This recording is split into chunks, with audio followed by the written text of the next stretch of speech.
right, so it seems like you're really diving deep into English learning, huh? You want to find the best way to become fluent, but without burning yourself out, right? Well, we've been looking through all the stuff you sent over, and there are some pretty awesome tips in there. Yeah, what's really interesting is that so many of these resources focus on consistency. Mm. Instead of like going super intense for a short time, it's like they're all saying, hey, this is a marathon, not a sprint. You're in it for the long run, so we're going to help you make a plan. That feels more like a nice, relaxed jog and not just some crazy sprint to the finish line. Okay, I love that. And speaking of running out of energy, your notes talk about spending like 4 hours every weekend just studying. But then you said you felt completely wiped out after. Is that right? Yeah, that's a pretty common sign that maybe your study routine needs some changes. It's like trying to eat an entire week's worth of food in one go. Sure, you might feel full at first, but you're not actually absorbing all the good stuff. Yeah. And you're probably going to end up feeling sick. Okay, I get it. So instead of these like super long study sessions, you're saying we should break things down to smaller, more manageable chunks. Exactly. Do you remember the Pomodoro technique from your research? Where you study in short, focused bursts with little breaks? That can be way more effective, especially when you think about how our brains actually learn best.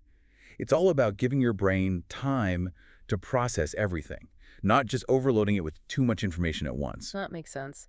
I mean, you also mentioned feeling a bit overwhelmed by this goal of being fluent in 6 months. I mean, big goals are great for motivation, but they can be kind of intimidating, right? Totally. And that's where the idea of micro goals comes in. Remember you had some notes about breaking down big goals into smaller, more manageable steps. Yeah, I remember highlighting that. Think of it this way. Instead of aiming for that huge mountain peak of fluency, you can set smaller milestones along the way. Like maybe this week you focus on mastering the future tense, or learning how to order food at a restaurant. Okay, those are definitely goals that you can achieve and feel good about. I Yeah. like it. And achieving these small wins can be super motivating. It's like you're giving yourself a little pat on the back each step of the way, and that positive reinforcement can really keep you going when things get tough. Yeah, totally. And actually, that leads perfectly into another point you made in your materials. Remember that part about struggling to remember new vocabulary? Ah, yes, Yeah. the classic vocabulary problem.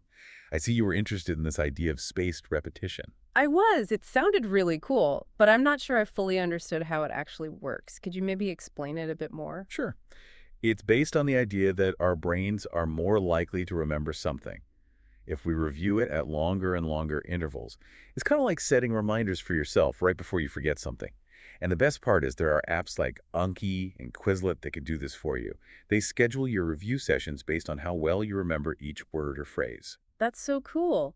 I used to spend hours just staring at vocabulary lists, trying to force myself to remember them, but it never really worked. Maybe that's why I struggled so much. It happens to a lot of people. We think that if we just repeat something enough times, that'll just stick in our brains. But spaced repetition is more about working with how your brain naturally forgets things. So it's less about cramming and more about these strategic reminders. I like that. Exactly. You're essentially training your brain to hold on to that information for longer periods of time. And the more you practice, the stronger those memory pathways become. It's like giving your brain a good workout. And speaking of getting those brain muscles working, you also talked about how important active learning is. You even mentioned that just passively reading and listening can only take you so far. Absolutely. Think about it this way.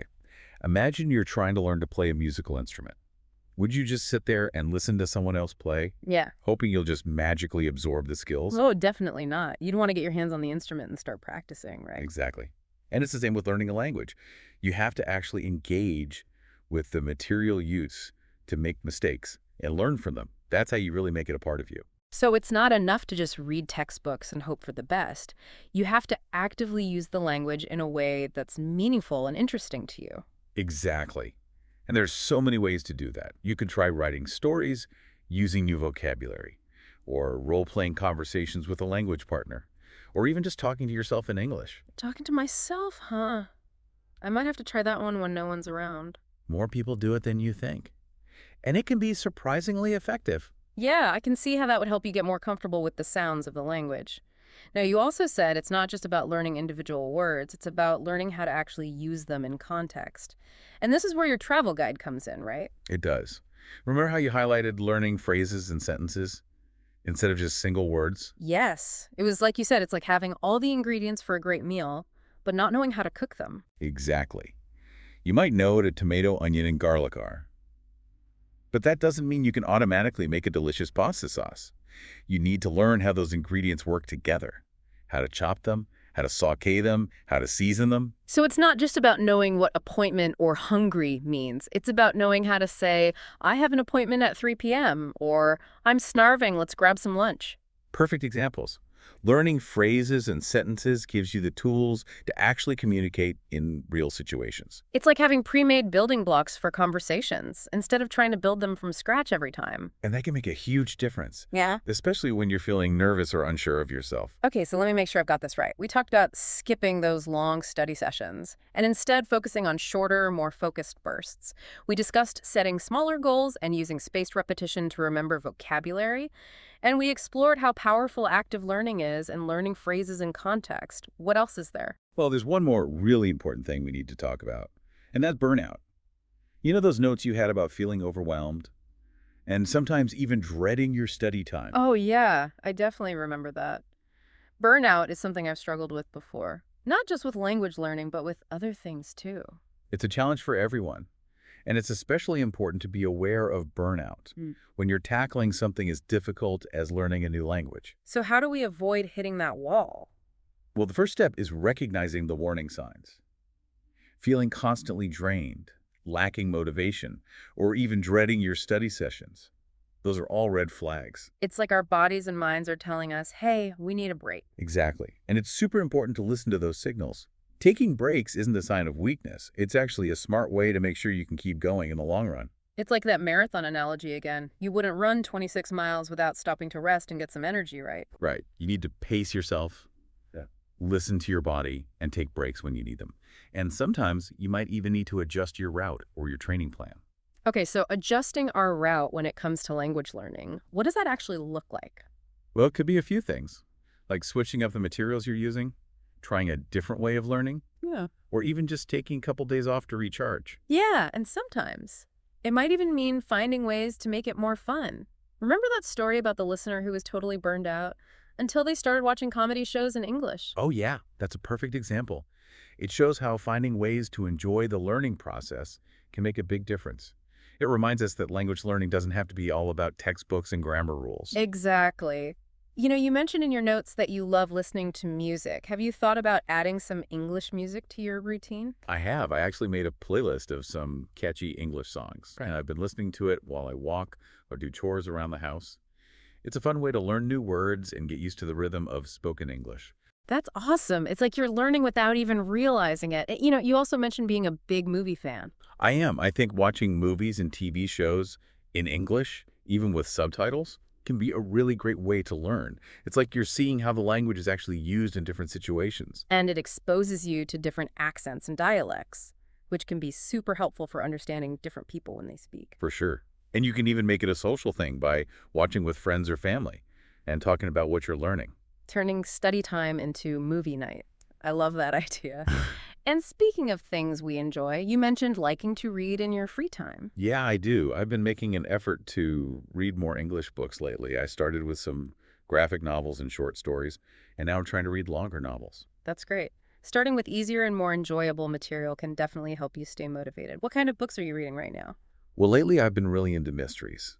I love trying to figure out the puzzle along with the detective. Keeps me hooked. Yeah, I can see how that would be a fun way to improve your reading and vocabulary. You're training your brain to look for clues and make connections, all while learning new words and phrases. It's like turning reading into a detective game. You know, another thing I've been doing is trying to find chances to actually speak English, like in real life situations. You mean like talking to people? I know that can be a little scary for some people who are learning. It can be. But remember that travel guide you shared?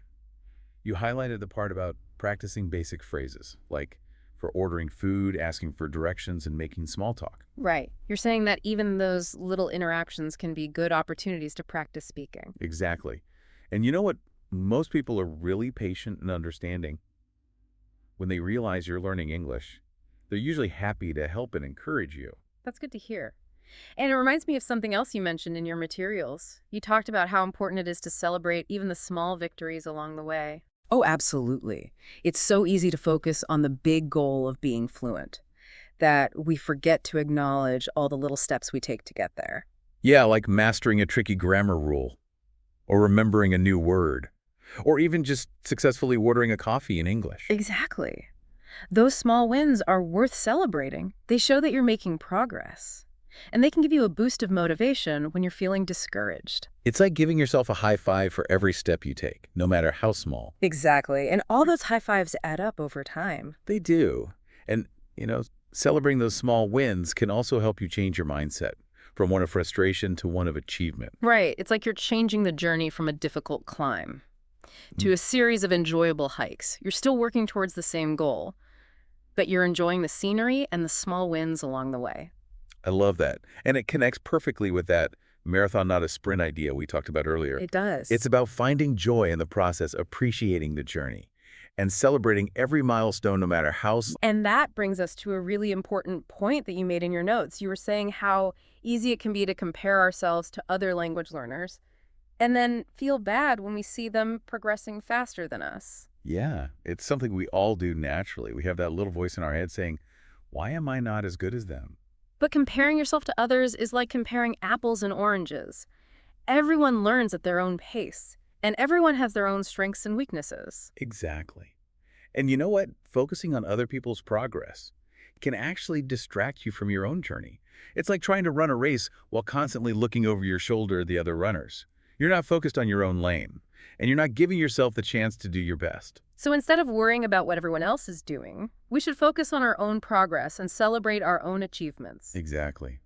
Remember, every step forward is a step in the right direction, no matter how it compares to someone else's journey. It's like running your own personal marathon. You're not competing against anyone else but yourself, and your goal is just to cross that finish line, feeling proud of your own effort and what you've accomplished.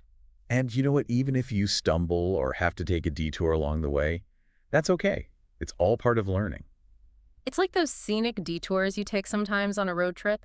They might not be part of the original plan, but they can lead you to unexpected discoveries and amazing views.